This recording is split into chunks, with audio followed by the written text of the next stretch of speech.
let's talk about what happened in Minneapolis. ICE murdered an American citizen in cold blood, and then the Trump administration called him a domestic terrorist. Yeah. That's it. Yeah. Like plain and simple. Yeah. I see the administration trying to spin it, and it's fucking disgusting. Yeah. It's like they didn't even have a moment where they're like, hey, we're reviewing the footage. We're going to try to see what's really happening. All of them, Trump and all the cronies, put out collective statements that immediately blamed an American citizen that was exercising his First and Second Amendment rights. Right? He has a right to protest. He has a right to carry a firearm. He's a legal gun owner, right? There's no question about this whatsoever. And the administration immediately comes out and they try to gaslight the public, which you cannot do when we have 15 different videos of what happened. Yes. And that is what they do, though. but that is what they do. Yeah. And I think that governments have probably been doing this for centuries, millennia. And now you have a public that is armed with phones and we can see what actually fucking happened. And you're not going to just lie to us, plain and simple, like that. And yeah, just, I mean, to me, it's like you can have, first of all, I know we've had Trump on the podcast. I know there's probably people like you guys are the last ones that I want to hear talk about this. I don't think any of us are having this conversation to like curry any like goodwill or, you know, get people to like us or something like that. This is something that is undeniably abhorrent and we should be called out. Simple as that. Like, it's disgusting. I get the frustration. People are like, oh, but you guys were with him, da-da-da. Yeah. It's like, yeah, I get it. 100%. I get it. Again, if you never want to watch another thing again because we have Trump on, that is totally fine. Respect it. I completely get it. You're 100% allowed to be frustrated. We made that decision knowing it was open to criticism. All right, there it is. No knock on any criticism. That being said, like moving forward, we don't just like stay silent when something has this. Like if we do have a platform, there's people that we're talking to, you know, and we see something that is just so blatant. There's no like partisan bullshit with this. If you see it with your own eyes, you know exactly what happened. And there's something disgusting that's happening, not only in Minneapolis, I'm sure it's happening in other parts of the United States where it's ICE is under the guise of security, right? Under the guise of safety, because that's what they're doing, right? Is every time something horrific happens, they keep going, but look at the pedophiles we got. Look at the murderers we got. Look at all the violent criminals we got. I looked at the numbers. It's 5% of the people they deported are violent criminals. Yes. There's probably more pedophiles in the Oval Office. Exactly. If you bring up another fucking pedophile about deporting and you're not releasing the Epstein list, just shut the fuck up, all of you. Yes. I don't want to hear anything else about, we got to deport the pedophiles. They're right here. Yeah. They're right here. They're a list of them, and you're not exposing it. And this is the thing that we've been asking for even before Trump was in office. Yep. Anyway, point being is you see this act, and then you see ICE and the way that ICE is operating, right? With, I mean, masked guys. No feels a little name tags. Gestapo-ish. 100%. Like I heard people bringing it up, and like sometimes people are trying to go like, "Oh, you're exaggerating." No. You have to understand. It's like you have a government-enforced militia with no accountability, Poor right? training. Inexperience, poor training. Obviously, you saw from this circumstance, no effort to de-escalate. If anything, efforts to escalate the situation. And yeah, it's absolutely disgusting. And then when you see the administration defend it, you go, well, where will the accountability ever come from? This is a government-enforced agency, and the government is backing them immediately without even reviewing the tapes, saying that they did nothing wrong. So you have guys that you don't know their names, you don't know what they look like, that the government is backing with impunity. What do you think is going to happen? More of this is going to happen. Yeah. Joey's from Minneapolis, obviously. He was saying they have more ICE officials or whatever than they do law enforcement, like actual police officers in Minneapolis and St. Paul. Yeah. And apparently they have a quota of people, and that's why they're in such a rush to arrest as many people as possible. They're doing things that objectively, I don't care which side of the aisle you're on, objectively are unconstitutional. So no matter which side of the aisle, you would like to uphold the Constitution a little bit, right? Like you can't go enter someone's home without a warrant, and not some like federal administrative bullshit warrant that they're trying to like skirt around it. Yeah. You cannot enter someone's home without an actual warrant. I think it's like the Judicial Amendment Fourth. It's the Fourth Amendment. Yeah, yeah, exactly. So it's like, and they're just entering homes. Dude, I saw them arrest somebody for having an accent, and the ICE agent that arrested him had an accent. Yeah, I know. Did you see that video? And the guy was like, "You got an accent too." Exactly. And it was just like you're seeing these. I mean, obviously, you've heard of the situation of them deporting legal residents. Yep. Like, we at a certain point in time, and I think this is why there's zero support for this. I think it's important to speak up because I've spoken to a lot of people who are seeing it and they think it's abhorrent, and they go, I don't know if I feel comfortable talking about it. I don't know if they feel like exposure to Trump or whatever like that. I think those are the moments where you got to speak up, especially because You see how Trump moves. It's like, hey, you speak up, you're out. all right, then you're out. Who gives a fuck? And that's the problem. Everybody in his administration wants to be there. Well, then I'm not even talking about people in the administration. I'm just talking about regular people that were sympathetic to, some of the immigration reform that Trump was talking about, and then are realizing, no, this is not what they wanted at all. And now they're just kind of quiet because they're worried about like getting licks or getting public lashings or criticism on the internet. you It's like, get it, get it. And anybody who wants to criticize us for platforming, 100%, that is fair, 100%. But that doesn't mean you just stay quiet. Like if you see something that you look at and you're like, I don't think this is America that I want to live in. And which is the sentiment of everybody right now. There are a few like ideologues in the internet that are trying to defend this. I'm sure you guys have seen. Yeah. But I think the majority of Americans are looking at this and they're going, this is not a country that we believe that we are. And we can't continue to support stuff like this. And I think it's important to talk about it. I'm just going to give you pushback. I don't think the criticism that we're getting for having Trump on is fair because one, we've had people from both sides of the aisle on, and it's like we've never been a podcast that's like, hey, you should listen and do what we say or tell you to do. Right. We're just curious guys who wanted to have a conversation with the guy running for office, running for presidency. We wanted to have Kamala on as well. So it's like that criticism, I don't think it's fair. They're just, because we had him on and now they're like, oh, everything bad he's doing, we're attributing that to you just because you had him on. And I don't think that's fair at all.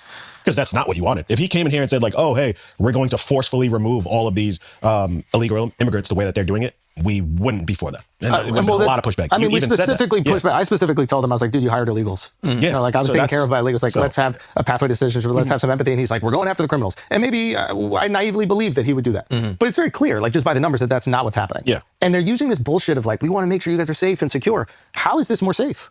Tell me how this is more secure. I don't feel any safer. Walking in any downtown of any city I perform in, it doesn't feel any safer. Yeah. It's also, it bugs me when there's like a false dichotomy where people are like, yeah, dude, but you can't just let like the borders be completely open. So this has to happen. It's like, well, there was a time when, you know, people were coming in illegally and then they were deported humanely. And that I think there is a way to do both, right? Like Obama deported people that was done with civility and like keeping human integrity intact. Whereas this seems like it's intentionally cruel. Yeah. And intentionally chaotic. Yeah. Like, I don't know, if someone comes in illegally and like, you know, they get caught and then they get deported, it's like, I think most people are like, yeah, you know, kind of, you know, GG's. Like, And they were aware of that risk when they came illegally. right. Yeah. And again, I don't want it to happen. I wouldn't want it to happen to my friends. Like, I think 100%. what ICE is doing is awful. But again, it's the cruelty, and like that cruelty is a feature of the system. And it seems to be rewarded by the administration. Right, exactly. Or And at bare minimum defended. Yeah. With zero reflection or accountability. I was shocked that they each echoed the exact same sentiment. Not a single one of them was like, hey, we have to look at the footage. Immediate knee-jerk reaction. It was like a group text went out like, hey, show strength. That is exactly what happened. Yeah. The group signal text went out. Yeah. Guarantee you. And that's the most concerning thing to me, because like we can see in like the line of duty, like shit happens, right? Like, I don't think the ICE officers are going out, how can we shoot an American citizen today? right. I mean, yeah, I think they're going out to like intimidate people, but like as far as like killing goes, I don't know. But as far as like the recourse that happens after an event like this, you would hope that there's going to be some type of fair third-party investigation and holding people accountable. Yeah, right? the grossest part of the Trump Like that's what statement. you want to happen. That's what you want to happen. The But grossest we've part of seen his first administration. He doesn't like being held accountable for anything. Right. And I don't think it's any The different. part that got me in his statement was immediately deflecting to Ilhan Omar and how she has so much money, which is a thing. But like, someone is dead, and then within 2 sentences, you're trying to deflect onto Ilhan Omar being crooked with money, which I do. I think she probably is. Look But into like, that too. Yeah, this ain't the fucking time. In the same statement, you're But just gonna as you deflect to want that. accountability for her, if that is fucked up or if it is crooked, then we want accountability for this. Yeah. And accountability for her is not accountability for this. Yeah. Yeah, it's fucked up, man. It's just horrendous. And by all accounts, he seemed like a good guy. Like he's literally like like a gun owner. He's like as far as like the American sort of like stereotype goes, like he's working with veterans, a legal gun owner, protesting, doing all the right things. Probably voted for Trump if we just looking at the facts. Yeah. This guy's supporting veterans. He, again, legal gun owner, which in and of itself, usually that's a single issue thing. Yeah. So it's like, I mean, you got no maybe, sympathy yeah. for one of your own? Son, I guess Trump is regardless- taking away your Second Amendment, man. Yo, you saw them say that. I think one of them said, I forget who, was like, why would you take a gun to a protest? Yep. Yeah. And I've seen this all over the internet, but people are like, where was the same energy with Kyle Rittenhouse? Yeah. Yo, no problem when he took a fucking AK to the protest. Yep. So, which I think is an incredibly fair argument.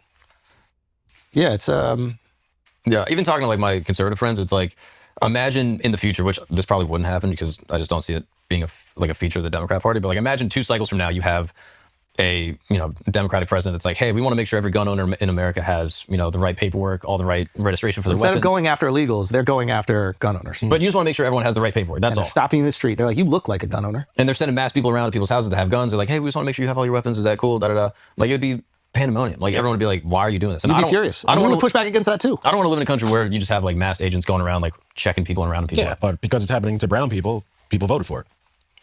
Like he said he was going to do this, not in the manner that they're doing it, but he did say, "Hey, I plan to deport as much people as possible." Like I think the argument would be like deporting people that are not legally here in a humane or kind way would be much more digestible than this horrific shit that we're seeing. And not saying that those people that are deported couldn't then get legal status at another time. Me personally, I would rather a pathway to citizenship. But if somebody goes, hey, we need a strong border and we should have laws, and if you enter the country illegally, you should be removed and then try to re-enter legally. If somebody said that, I wouldn't go, you're crazy. Yeah. And Fareed Zakaria, who is a liberal who I think is awesome, came on here and said, yeah, the Democrats gave asylum to too many people. It was just like a very easy excuse to get, and we just let everybody get asylum. We shouldn't have done that. So again, I don't think what was going on before was good, but what is going on now is so undeniably bad. And yeah, I don't know if you remember, like 5 years ago, we were talking about police reform during COVID, and I was like, if this was happening to white people, it would get a much different response. And I think Black Lives Matter should highlight the times when there was like police abuse or whatever toward a white person, a U.S. citizen. And I think that's part of why you're seeing so much outrage. And I think that's the one silver lining of this thing is you're seeing abuse to U.S. citizens, white dudes, and it hits people differently when they look like you. That's just what it is. If the guy looks like, you're not a bad person for feeling this way. Yeah. When you see yourself reflected in a guy that's a victim that's getting brutalized, it hits you differently. And that's the one like kind of silver lining of this very dark cloud is like, oh, now you're seeing it happen to everybody. It happens to everybody. And now maybe we should do something. I mean, like, couldn't you just think about it? Like, if your face was shown on all those videos that are out there, if your name tag was present, if your badge number was there, wouldn't you act differently? Yep. And if it wasn't, if you were a completely anonymous human being, you would also act differently. And we have to accept that given these circumstances and given the support, and I would even say like the push of the administration to behave in a certain way, you're just going to get more of this if you don't change it. Like this doesn't stop today. If they don't change it drastically, we'll just have more and more of this, plain and simple. And it's probably safer for federal agents, right? Like if they have their body cam and they're accountable to the law, they're going to operate in a way that's going to not get them caught up in shit like this. So I'm like, I feel like it's just better for everyone if you are operating within the law. I mean, I feel like that's kind of dumb that you even have to say it. But No, say it. I just think it's important to say. I think it's important for us to say. And it's like, yeah. How do we get the current administration to stop conducting themselves in the manner that they're doing it right now? Well, I think that protest is the way to do it. I think you're already seeing them start to back off from it. Like Trump's going to fire, maybe he might fire fucking, he'll I think Bovino already got swapped for So it. Bovino got swapped. Holman's going in. Maybe he fires Noam or something. Somebody's going to have to take the fall for it. And I think that he's like, I had a great call with Waltz, the guy who called retarded for the last 3 months. He goes, I had a great call with Waltz and it looks like we're on the same page. But this is the example and the power of respectful protests. Another thing you do is vote and like contact. That's the other thing. Midterms are coming up. They're going to get absolutely washed in the midterms. If they even try to defend this or continue to defend this and continue these, right, they're going to get, they were already going to get smoked and it's going to be a fucking bloodbath if this continues. It's not popular. Have you met one person, like an actual human being, not some like ideologue on the internet, like an actual human being that goes, yes, this is exactly what I wanted? I haven't, but we're also in a fairly liberal place. Yeah, I don't have too many conservative friends. I mean, I reached out to like my people that are conservative, like ideologues, but also just like random, like dads that live in Florida and shit. And even they were like, yeah, this is not a good, like, this is not what I want. Will the bad sentiment last 10 more months? Midterms are in 10 months. The thing is, though, I feel like they already know that the midterms are lost. And that, I mean, this is like now conspiracy land, but I'm like, is this a push to be like, hey, this whole country's in disarray, martial law, we got to cancel the midterms, it's corrupt, yada, yada. Oh my gosh. Like, I know this is crazy, but I'm like, I think that would get met with crazy uproar. yeah, but but he could do it. This is also going to cause a shutdown probably. There's like over the ICE funding. there's an ICE funding bill that's going Yeah. to be pushed through in the next like 10 to 15 days, depending on snow and a few other things. And this will probably cause a shutdown. So like that will dramatically affect how this administration navigates that. It's really unfortunate because like Trump has this unbelievable ability to take a bipartisan supported issue and make it into a culture war. Like he's unique in his ability to take something that everybody supports and then make it divide everybody right down the middle. This one isn't even divided down the middle. I feel like most rational people are like, this is fucked up. This got to stop. This is not the America we want to live in. But like, if he literally just came out and did exactly what he was saying on the pod with us, which was, we're going to deport the criminals. I don't know a single American that would push back on that. I'm sure there would be people, but if they're like, we're going to go deport, they're arrested, they're in jail currently, they're waiting trial, there are people that have committed crimes and they're still illegal, but they're back on the streets. If he just sent those people back, do you think that there would be culture war about this? Do you think there would be mass protests? I don't think so. But like you said, it's only 5% of the people that's been deported. So then his numbers will look low and it will look like not a Like he's not success. doing the Is job? that why they're just deporting everybody just so the numbers look good for him? Yes. Why Minnesota? Why is he going to Minnesota? Is there something He's I'm went missing? everywhere. Yeah, he's He's popped in a been bunch at of the first places. place. But I think Minnesota specifically just had the most confrontations. Okay. Yeah. But a lot of That's blue my states. interpretation, at least. Also a lot of blue states. Okay. That's what I was wondering. No, I would probably make the argument that the blue states are more often like sanctuary cities where they're looking out to protect the illegal immigrants that are there. I mean, I think there's a lot of illegal immigrants in Arizona. Yeah, but I don't I have think to guess. I don't Or think Texas. I don't think the state will protect them as much. I think the state would probably cooperate to get them the fuck up out of there. Whereas in Minneapolis, I think the state is a little bit more empathetic to them, and they're like, "No, we don't want you to just do these fucking searches, and we don't want you to. We're not going to have law enforcement go support you on these raids." And I think that's where there's going to be some. Okay, maybe not the state will push back, but I think the people, when you start taking people that they have connections with, like, hey, you may be the home attendant or you may be whatever, like I have a relationship with you and now you're just grabbing this person that loved and worked with all this time. That's what People you got to with think about more. Like, and it's like you got to think about the restaurant that you're going to, and the guy that works there. You got to think about your gym and the guy that you see working there. Like, you got to think about each one of those people that's being taken away. Not the violent criminals, get them the fuck up out of here. But the people that are just being asked in the street, "Hey, you have an accident. Where are your papers?" Yeah. When you start imagining those people as these people you interface with on your regular everyday life, it just becomes like just horrendous. Yeah, it's fucked up. Yeah. It's fucked up. It's fucked up. Yeah, and I don't have any like real faith in anything they do being out of any kind of goodwill anymore. I was willing to have that in before the election because I felt like liberals had kind of fucked things up, and then they're running Kamala that nobody really supports, and they just foisted her on us and XYZ. But that got used up pretty quickly, and now I don't really think anything they're doing is with any good intention. That's like out the window for me. Yeah. Yeah. So what do you think that they react to? Like, what do you think the way to get them to change course on this The is? NRA is apparently pretty upset, and I think the NRA send them a lot of money, and then that's going to make them react. They haven't donated that much in recent times, so they don't have as big of a voice as they used to have. So then what does Trump react to? Like, does he react to the stock market? Does he react to GDP? Like, what are the metrics that can be used to make the administration bend to the whim of the people? I think stock market and popularity. Yeah, I think if his own people stop buying the BS, then he's like, oh, now I need, And like I you need to said- find another hustle. Like you said, his own people are being quiet. They might not agree with what's going on, but they're not Yo, loudly talking about how much they disagree. I've seen some like dudes who are like, yo, I was at January 6th and this is fucked up. I'm not saying for this, I'm speaking out. The fact you know people at January. I don't know him. I'm on social media. Like, I've seen. He didn't say I know. My bad. I thought you were just talking to him. I go to one government protest. No, but like, I've seen these people Kept in touch. on Instagram, and I'm like, good for you. Like, that's fire because you're standing up for your principles. You're standing up for what you think is right or wrong. Like, we might disagree on so many other fucking things, but that's the thing. It's like, I don't need to agree with you on everything, but I need to agree with you on basic right and wrong. This is wrong. Yeah. There's no way to justify this shit. And I understand that there's like a lot. I understand when these kind of things happen, most people just retreat to a side, right? Because there's security in the side. Some things are so fucking blatant. It's just right or wrong. The side is right or wrong. Doesn't matter if you're left or the right. The side is right or wrong. Nobody's watching this and be like, this is right. This is the America I want to live in. Unloading a clip on a U.S. citizen is wrong. For exercising his constitutional rights. Yeah. Like, don't bring up any bullshit. I think fucking even Kash Patel said something like, why would you bring a gun to a protest, right? Like, was it him that actually said it? He said that. Exactly. It's like, are they not even thinking before they're tweeting these things? No. They're just following the company line. But the company line would say you should be able to bring your legal firearm where the fuck you want in America. Yeah. So it's like they're scrambling to defend something that's indefensible to the point where they're willing to rebuke their own constituents. exactly. They're willing to insult their own constituents. Like, how dare you live a constitutional life? How dare you exercise your constitutional rights? You should just do whatever the fuck we tell you to do. Yes. And that's why I wonder when his base is going to open up and see that I this think- is the play that they've been playing since. Yeah. Yes, it's an interesting thing because I think that we have like an all-time low expectation of government, and like we have an all-time low expectation of faith or trust in government. Like government officials enriching themselves on both sides of the aisle, right? So it's almost like it's horrible when we see Trump's family make hundreds of millions of dollars on fucking meme coins. It's horrible when we see Pelosi do it. It's horrible with the Nepo baby shit. Like, it's horrible, but for whatever reason, we're almost like desensitized to it because we're so used to it happening, Yeah. right? This feels distinct. This feels different. This feels like something I haven't seen in my lifetime in Never America. seen this.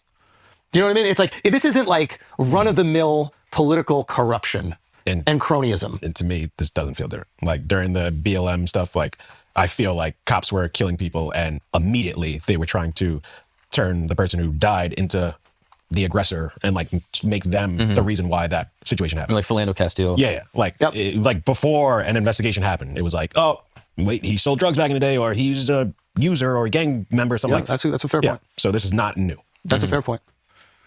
This guy was white, Alex. That's very different. How could this guy talk? Here's the interesting thing, 'cause I've seen- real shit, bro. I've seen some like idiot. I've seen some folks so in stupid. Minneapolis. Like I've seen like some liberal folks in Minneapolis, say that they were buying guns and they were, wanted to make sure they could defend themselves against tyranny, et cetera. And it's like, again, I grew up in New York. We weren't allowed to have guns. I don't have any kind of like infatuation with guns. But what? No, you finish your point and then, because But like in a weird way, does this highlight? I can't even believe I'm saying it, but like the importance of an armed republic? and you know what's crazy? Because of what just happened, I'm second guessing whether or not I should get the gun that I'm currently applying for. Because you're worried that if you had a gun in an altercation like this, it would put yourself Literally, in. he was just doing the right thing, coming to this woman's defense. Yeah, I know. That was a crazy thing. The ICE officer, I don't even know if anybody's talking about, like throws the woman onto the Throws her, snow. Like, pepper sprays her, like he's just trying to protect her. No, there's no way you do that. What's that? the only pushback on that, and I just was reading online, like sort of things about What you this. wrote? Yeah, because I was reading what I wrote just a second ago under my burner account. But some concealed carry people are saying that he should not involve himself in an escalating thing while armed. Go fuck yourself. So that's the argument that we were saying. It's like, okay, what would we say to our children? We would say that. We would like, hey, don't involve yourself in, a conflict like that if you are armed. You're raising the stakes. What would we say to any of our friends? Comply with law enforcement. That's what we would say to anybody that we care about, we love, because we want to see them come home at night. That's what we would say. But there is a higher expectation that we have for law enforcement. Of course. And the reality is that a lot of these ICE dudes, these aren't like lifers working for ICE. A lot of them have like 6 weeks of training. So they're undermanned, undertrained, and zero accountability for their actions and no identity to reflect upon. It's like... And we would tell people, hey, don't get involved, but I know myself, if I saw a wrong happening, I'm going to step I did that shit and you ended up in prison this week. I saw something wrong happen, I had to step in. Yeah, I did that shit and I ended up in prison too. Yeah, we're letting a black man in an establishment. Well, the next time we're in Ghana, I'll do it again. But so it's... Yeah, he did the noble thing. He did the heroic thing. Yeah. That's what you hope your son does. In general, but even though the selfish party's like, no, just come home. But if your son did that and survived, you'd be so fucking proud. Yeah, like He also has a imagine that was medical your- background. Like, who better to like be around? You know what I mean? Than someone that actually has like a medical training to assist. So that's why I was like, I was really thinking, I was like, holy shit, because I know once I have it, I'm gonna have it on me, always. So I'm like, fuck, that could be me. Yeah. I mean, that is something to consider, though. Like, No, I'm still get it though. I obviously still get it, but it is something that is always concerning. I can imagine when you're carrying a firearm, things can escalate to death very quickly. Yeah. I think people say that. They're like, if you own or carry a firearm, the likelihood of you dying by gun goes up like a significant percentage. Yeah, now, absolutely. I think a lot of that might be suicide. So I don't know if that like skews the data a bit, but yeah, it's just horrific. And you want to know some crazy shit? Have you know, like, and this is not to get conspiratorial, but it's pretty like blatant. So like the U.S. just takes over TikTok, right? Like Larry Ellison and like a few other people bought it. Yeah. There's been all these people that are like political commentators on TikTok and Instagram that like I follow. Some have been very critical of me and us, whatever, but I still follow because I want to know what's going on. All of their political stuff is being throttled to 0 views. If you talk about ICE or anything political, if you're even talking about the weather, 0 views. You can talk about other bullshit. So, and again, I'm not making some like China's the best argument, but like we talked about... We are China too. We were concerned with China controlling TikTok because it was like they could control the algorithm, what we can or can't see. And it's like the second America gets it, there's no videos about ICE, no videos about the shooting, no videos about political pushback in this, right? And now, it's probably advantageous for China if those videos proliferate TikTok, right? Because it's going to cause more unrest in America, et cetera.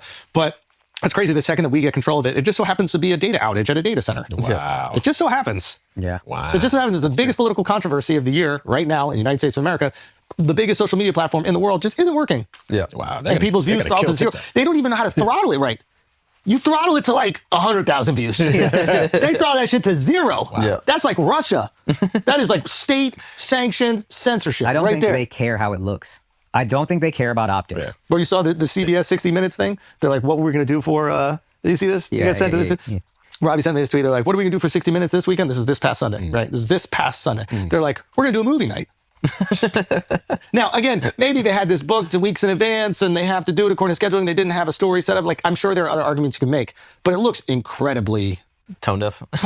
and coordinated. Who's the network that fired Stephen Colbert? Who's the network that Larry Ellison also owns? Yeah. Right? So it's just like... They're gonna, I bet you CVS is gonna tank and probably gonna kill TikTok because now you saw that new terms and agreement, whatever. No, what does it say? Like now they can like track your geolocation. They can get so much more information from you. And like people are deleting TikTok now. And I'll be honest with you, I don't think people care anymore about that privacy shit. I think that was popping for like a few years where people were like, I'm going to put a sticker over the camera on my computer. Now they're like, watch me. Like, I'm going to stream 24/7. I don't give a fuck. Like, I don't maybe think it popped people... up on my algorithm, but it seemed like it's No, like, I don't think people. I think he's saying people won't stick to it. Yeah, there's a handful Dopamine- of people that won't, but I think at the end of the day, people are going to gravitate towards attention. Dopamine addiction wins. Yeah. Also, somebody else, my boy Matt McCoy pointed this out. If you have Clear, do you guys have Clear? Yeah. They got your full fucking retina scan. That's a private company. Yeah. They can do whatever they want with that. It is crazy. There's nothing I'm gonna give you that you don't already got. Sure. You got my entire retinal scan. Yeah. Fingerprints, retina. It's all you. You can do whatever you want. if it saves me 5 minutes of getting on the plane, hey, you want my cum, you want my DNA, that's what you want. Yeah. I mean, Facebook kind of proved like the privacy shit. No one really cares about it if it's convenient enough. Exactly. Yeah. You know, like that was years ago. That if it's like this shit's popping, like take Yeah. The only thing that will matter is the TikTok experience still fun? And if it's not, then it's a problem. But I wonder if it's so throttled right now that people just start to... I don't know what they'll weigh. Will they weigh distraction over information? Will people be like, all right, I'll just watch like stupid cat memes. I don't care. I'll just watch Housewives clips. I'll just do this dumb distraction bullshit. Unfortunately, most likely. They will. So then, yeah. I support that. Yeah. Apparently that privacy thing like is less egregious than possibly thought about. These are things that were already. Fuck you, fact checking for. No, that's a nice fact check. I can sense the trepidation in you sharing this information. I understand it's not coming from you, Miles. You're just sharing what exists on the internet. So please, It's a little less egregious. Apparently, it's that the data is being stored now locally in California, and there are laws in California that tell you that your data is being tracked. So it's just so they have to disclose more. it's a disclosure. Got it. thing. So they were just doing it already. We just Apparently so. I don't fully know. I mean, but of course, they're all tracking it. Dude, have you ever got like a nonsense app, like an app that like just opens a door to your gym and then immediately asks, would you like this app to track your other apps on your phone? I'm like, what the fuck are you? You just opened the door to the gym. Why do you need to track my other apps? So every app on your phone is getting information from every other app on your phone and every place that you go. And Palantir has it. they got It it. is what it is. We live in a police state. It's fine. One day I'm You know, gonna it's learn fine. what Palantir is. I know. I feel like I'm missing out on selling data because I feel like that's the new hustle. Like just get people's data, and everybody that signs up for my podcast studios, it's like I have all that data. Hey, I'm why not can't we just fucking sell? selling it, Why bro. can't we just sell you our data individually? Guys, if you need Hey, you're gonna information get on it. I'll give you my games, shit. People know where the gays are. Right? They have neighborhoods. Oh, yes. We don't need to find it. We don't need to find it out. But I got the loud ones that like to talk in front of mics. They have all of Manhattan below 168th Street. God damn. So yeah. So what do we do? What do we do moving forward? Look, here's the thing, and like obviously the internet is going to frame certain things certain ways, and that's completely fine. And people are digesting information in 60-second clips, etc. And that allows people to frame situations in a certain way, people in a certain way. 100%. I don't expect everybody who watches clips of us on the internet to watch every single interview we do. Like I'm sure there's definitely people who saw us interview Trump and never saw us interview Bernie, Buttigieg, or the handful of other Democrats that we've had on the pod. I get that, and that's totally fine. And that's the world we live in when we decide to put stuff out on the internet. Yeah, right? give us credit for getting Zoran elected. Yo, we get no we credit. got a big Zoe We elected. fixed the bump on the Williamsburg Bridge. Yeah, That's us. I want that credit. No, but so like I understand that is just the cost of putting stuff out there on the internet, and the internet is so siloed that you're only going to get the specific things. And I get that, and it might be frustrating, but it's no like complaints. But I think the important thing that we're doing is like not retreating to the security of a side. And I think that's what a lot of people end up doing in these types of situations is they just go, oh, there's a lot of criticism out here for having this take. And, despite having Trump on the pod or something like that, I'm just going to avoid the conversation entirely, or I'm going to retreat to the Trump side. And it's just like, I don't think that's anything that we've done. I don't think it's anything we'll continue to do. I think from the day he's been in office, we've been holding him accountable and bringing on voices here that are incredibly critical of him and giving them a platform to speak on those criticisms. Yeah. Politics is just messy, dog. It is That shit ugly. I don't know. Yeah, I love it. I mean, it's fun to talk about, but my issue with like having politicians like they just gotta lie. Like, yeah, I like No, this Real is- Housewives. I like Politics is Real Housewives for men. Yeah. But say your point. This is a good But point. just like having politicians like on any show, like they kind of have to like bend the truth. They sort of are required to lie, right? Like they have private donors that are giving them hundreds of millions of dollars in order to lie. So I'm like, you ask them an honest question, and they're like, yeah, whatever. And They're then also just genius get level around. manipulators. I can't think of a politician we didn't like. That we didn't walk away being like, I like that guy. Trump. As a guy? Just speak for yourself with that one. 'cause You didn't find I'm being serious. You didn't find yourself remotely charmed by him? I just thought he was a lot more savvy than I thought he was. That's that where I guy's left. sharp. So he was savvier in his ability to charm, but you still looked at it through the lens of he's putting something on. Yes, He's just trying yeah, to win. I think to Akash's point, it's like, yeah, you sit down with these people, like, sitting down with the Buttigieg, you're like, wow, this guy's so fucking smart and he's thoughtful and he like meets you where you are emotionally. And, Bernie's just coming in, he's just like a wrecking ball of like old school New York charm. And you just love want to that fucking hang out with him at, play chess in the park or some shit. Like, Bernie charming and how little he gave a fuck if we liked him or not. yeah, I found that very nice. Yeah. I don't know. I try not to be like too black pilled about this shit because I just get like, I don't know. Like I don't. Sorry, what's Black Bill? It's just like so cynical. It's everything. like nothing matters. Nothing Like, matters. yeah. Nothing matters. They're all liars. They're all pieces of shit. The world is going to go to shit. Why are we worried about it? Which is the easiest way to go through life. That's how that's my inclination. Have you seen Everything Everywhere All at Once or whatever? The dark donut or the dark bagel hole or whatever? Yes. Yeah. I think that's what. Okay. I think that's a metaphor for it. It's like, yes, life could be meaningless. We could choose to subscribe to this thing that we're thrown into the world, and eventually we die. So what's the point in caring? What's the point in trying? And what's the point in trying to have a positive perspective on the world? And that is the easiest route that leads you to the most misery. And like the dad in the movie makes this choice to be fucking happy despite every reason to not. And that is the harder thing to do. And he's a fighter. And if you notice in like the, I don't know, not dream sequences, but the alternative realities, like he's an amazing fighter, right? Because like that is the fight. Sometimes just being happy in the presence of misery is an amazing fucking fight. I don't know, that's how I looked at it. And I was like, oh shit, he is the bravest fucking character. Yeah, I think the daughter realizes it